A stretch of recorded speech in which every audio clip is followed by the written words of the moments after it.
चुनाव के समय जब हमारे थंब टाइटल डिसाइड हो रहे होते हैं तो एक बड़ी चर्चा रहती है कि सबसे कम मार्जिन से कौन जीता, सबसे ज़्यादा मार्जिन से कौन जीता। तो सबसे कम मार्जिन अगर हमारे सामने जो फिलहाल आंकड़े हैं उसमें बिहार की संदेश सीट है, जहां पर अंतर जो 28 राउंड की गिनती के बाद रहा वो मात्र 27 वोटों का रहा। जेडीयू के राधा चरण शाह यहां 27 वोटों के अंतर से चुनाव जीत गए हैं। अभी रिजल्ट डिक्लेयर नहीं हुआ है पर 28 राउंड की गिनती पूरी हो गई। मुझे लगता है रिकाउंटिंग या कुछ मसला वहां फंसा होगा, इसलिए इलेक्शन कमीशन ने डिक्लेरेशन नहीं किया है, मगर मात्र 27 वोट। और दीपू सिंह यहाँ पर आरजेडी के जो नेता हैं वो चुनाव हारे हैं, उनको मिले 80,571 वोट, और जेडीयू के राधा चरण शाह जो जीते हैं उनको मिले 80,598 वोट। तो ये अपने आप में बड़ा दिलचस्प है, 27 वोटों का मात्र अंतर। मुझे लगता है कि, और दीपू सिंह वही हैं जो आप बता रहे थे जिनका मैं एक बार क्रॉस चेक कर ले रहा हूँ, लेकिन ये बड़ा अपने आप में दिलचस्प है। 27 वोट से अगर कोई कैंडिडेट हार जाता है, जनसुराज को यहाँ कितना मिला है? 6,040 वोट मिला है। अरे जेजेडी को कितना मिला है ये तो बताइए। जेजेडी का कैंडिडेट था कि नहीं यहाँ? क्या नाम उनकी पार्टी का? जनशक्ति जनता दल। जनशक्ति जनता दल। उनका तो नहीं दिख रहा मुझे इस पे, यहाँ पर मुझे लगता है उनका प्रत्याशी नहीं था। तो यहाँ पर जो नतीजा है बड़ा भाई दिलचस्प। 27 वोटों का अंतर से जब आदमी हारता होगा यार तो नींद तो आती नहीं होगी फिर उस दिन। तो कम से कम कितना करीबी नहीं, कई दिन तक भाई 5 साल तक टीस रहेगी, और अगली बार पता नहीं टिकट मिले ना मिले, ये भी है। हालांकि 27 वोटों का अंतर है तो दावेदारी तो मजबूत रहेगी अगली बार भी दीपू सिंह की, जो आरजेडी के हैं, जो चुनाव हारे हैं यहाँ पर।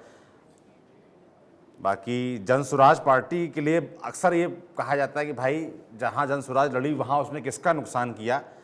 तो भाई 27 वोटों का अंतर है, और जनसुराज के राजीव रंजन राज यहाँ पर 6,040 वोट पाए हैं।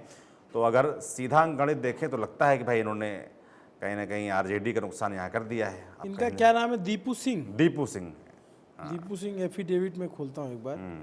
ये वो घर जो था वो, माफ़ कीजिएगा, वो घर था अरुण यादव का। अच्छा, मैं एक बार देख लेता हूँ कि अरुण यादव का कोई संबंध है या कि नहीं। मगर 27 वोटों का अंतर इतना करीबी मामला है, नाते रिश्तेदार भी गिने जाएंगे। नाम भी है क्या? नहीं, दीपू सिंह ही नाम लिखा हुआ है। तो इतना जब करीबी मामला रहता है तो मुझे लगता है नाते बट रिश्तेदारों की लिस्ट 27 बनती वोटों से होगी। अगर कौन नहीं मान आया लो- वोट डालने, हाँ, चुना जाता होगा भाई। अगर वहाँ गए होते फलाने जी के वहाँ नौकरी कर रहे तो बुला लिया होता उनको यार। एकदम प्रधानी टाइप मामला हो गया। प्रधानी में भी ऐसे होता है, मैन टू मैन मार्किंग होती है, एक एक वोट महत्वपूर्ण होता है। तो विधानसभा चुनाव में भी कई बार एक एक वोट महत्वपूर्ण हो सकता है। ये संदेश सीट बता रही है, संदेश सीट का ये संदेश है कि जहां 27 वोटों से दीपू सिंह आरजेडी के चुनाव हार गए हैं, और राधा चरण शाह जिनको आज बहुत बढ़िया नींद आने वाली है और अपने आप को बहुत भाग्यशाली मान रहे होंगे, 27 वोटों से जीते हैं। 27 वोटों वाला तो सही बात है, बड़ा भाग्यशाली माना जाएगी कि विधायक बनना ही था इनको इसलिए बन गए, उनको नहीं बनना था इसलिए चुनाव हार गए। दीपू सिंह के बारे में कुछ जानकारी मिली आपको? मैं खोजने की कोशिश कर रहा हूँ, लेकिन बस ये सीट देख रहा हूँ कि आरा जिले की सीट है, और इतना जो है क्लोज कॉन्टेस्ट में चली गई कि मतलब बहुत ही खतरनाक चुनाव हो गया यहाँ पे। और इस पे तो बहुत लास्ट तक जो है लोग रुटे रहे होंगे।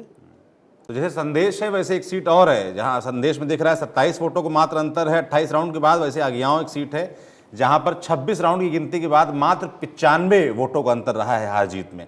महेश पासवान यहाँ पे बीजेपी के 95 वोटों से चुनाव जीते हैं, और शिव प्रकाश रंजन जो कि CPI-ML के प्रत्याशी थे उनको 69,317 वोट मिले। तो मात्र वहाँ 27 वोटों का अंतर संदेश में, यहाँ आगियाओं में 95 वोटों का अंतर, बड़ा करीबी यहाँ भी रहा। पिछली बार हिलसा एक सीट है नालंदा जिले की, वहाँ से शक्ति सिंह यादव आरजेडी के मात्र 12 वोटों से चुनाव हार गए थे, और बड़े करीबी व्यक्ति माने जाते हैं तेजस्वी यादव के, पर इतने करीबी नहीं जितने संजय यादव हैं। अच्छा, 2 स्टेप दूर के करीबी हैं।